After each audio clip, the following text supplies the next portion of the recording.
Պարոն Առաքելյան, մարտի 30-ին Գյումրիում եւ Փարաքյարում նախատեսված են արտահերթ ընտրություններ, ապրելու երկիրը երկու համայնքում էլ մասնակցում է ընտրություններին, նախ հետևում եք, նախընտրական այս զարգացումներին, Նիկոլ Փաշինյանը Գյումրիում ելույթ ունեցավ, ինչ գնահատական կտակ այդ ամենին։ Արդեն անլուրջ է, որովհետև արդեն 7 տարի է այդ թալանի վերադարձը դարձրել է մի քարոզչանյութ, որը վստահ եմ, որ հասարակության համար արդեն ոչ միայն անհետաքրքիր է, այլ նույնիսկ հակառակ էֆեկտն է տալիս Նիկոլ Փաշինյանի եւ ԻԱՊ համակարգի ձեռքերը ոչ մեկ չի բռնել եւ թիմ ընտրությունները, Գյումրի ընտրությունները ընդհանրապես որովհետեւ կապ չունեն այդ process-ի հետ, դա դատախազության դատարանների գործն է։ Գյումրիում ով կլինի իշխանություն, ով չլինի իշխանություն, դա որևիցե ձև չի կարող ազդի ապօրինի գույքի վրա, եթե նույնիսկ այդ գույքը գտնվում է Գյումրիի տարածքում, այսինքն Գյումրիի ավականին, Գյումրիի քաղաքապետը որևիցե արգելք, որևիցե գործողություն, հակառակն էլ, որևիցե աջակցություն էլ չի կարող անել, որտեղ հստակ է այդ օրենսդրությունը ապօրինի գույք կա, դատախազությունը դիմում է դատարան, դատարանը որոշում է կայացնում, պետ գույքը վերանագանձնում է, դեպաբար այս ստերը հերթական անգամ Նիկոլ Փաշինյանի ընդհանրապես խոսում են այն մասին, որ այս մարդիկ ասելիք չունեն ժողովրդին, այսինքն որևիցե ասելիք չկա, 7 տարի շարունակում են խաբել, որովհետև այն ծավալները, որը նաև այդ ապօրինի գույքի վերադարձում է, ուղղակի ծիծաղելի է, իհարկե շատ կարևոր է, բայց այն տեմպերով, որ այդ Range Rover-ը, որ նույնիսկ չի վաճառվում, իդեպ ասեմ, նկատեցինք նաև նայել էին, որ այդ որ վերցրել էին, դրել են աճուրդը, այսինքն ի վերջո ինչ է կարևոր, նաև հասարակության համար ոչ թե այդ ապօրինի գույքի բռնագանձումը որպես այդ նախկինների պատիժ, այլ ի վերջո այդ գումարները, որ վերադարձում է բյուջեի, ինչի վրա է օգտագործվում։ Հիմա հասարակության համար մեղմ ասած այդ ոչ միայն հետաքրքիր չի, այլ նույնիսկ բացասական են վերաբերում, որովհետև ինչ է ստացվում։ Նախկիների թալանածը բերում են բյուջե, հետո նորեն են թալանում իրենց պարգևավճարներով, իրենց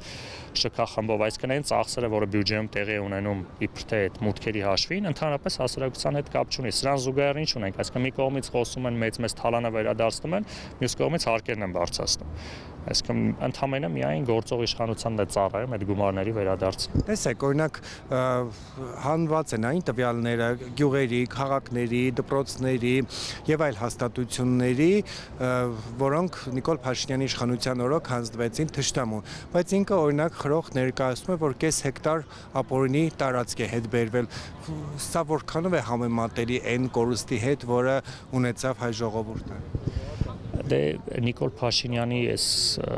խոսույթը ու այն ֆունկցիան, որը ինչ է կատարում է, ուղղակի արդեն դեպի վտանգ է ներկայացնում։ Այն որ մենք արդեն հարմարվել ենք էլ Նիկոլ Փաշինյանի այդ հատիկ ստատուսներին, ինչ որ հեծանիվին բան։ Հիմա պատկերացրեք, ասենք բնական է գերտերությունները, միջազգային կառույցների ղեկավարները ինչ որ, այսպես ասած, մեդիա զեկույց են, չէ՞, ստանում, այսինքն եթե մենք Հայաստանի ղեկավարը այդ օրը ինչով է զբաղվում։ Հիմա այդ ասենք նայում են, ասենք Միացյալ Նահանգները, Ռուսաստանը, Եվրոպական, ասենք աշխարհում ինչ է կատարվում, տարածաշրջանում ինչ է կատարվում, մեկ է նայում են, որ Նիկոլ Փաշինյանը մի հատ ինչ որ ասել ես, 200 մետր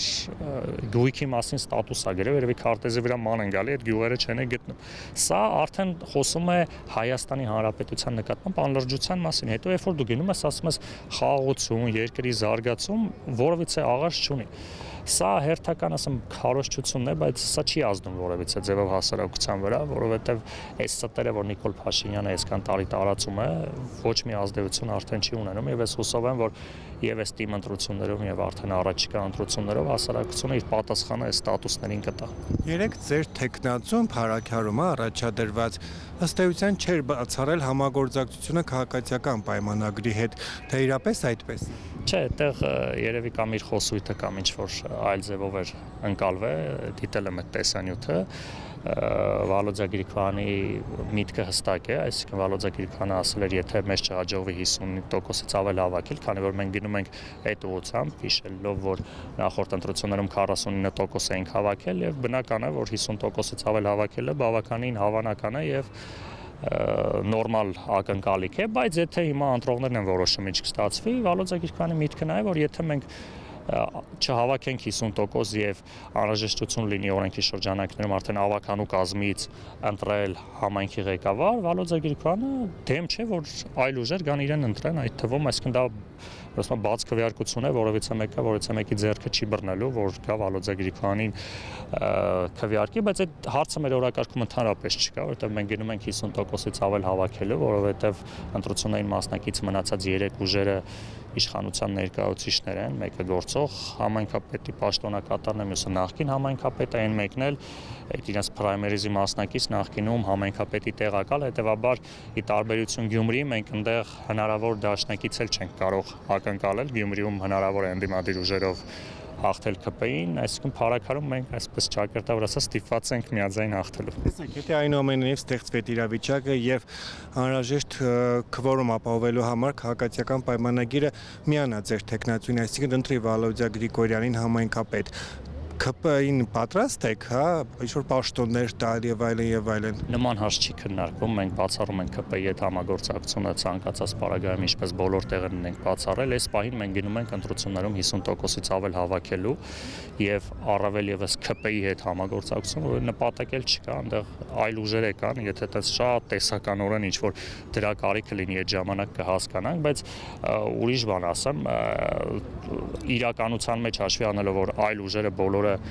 մի խումբ ուժեր են, եթե հիմա մենք չհավաքենք 50%-ից ավել, ենթադրաբար այդ ուժերը նախորդ անգամապես կմիավորվեն, հետեւաբար նաև իրատեսական է չի են մնացած ուժերի հետ որևէ համագործակցությունը։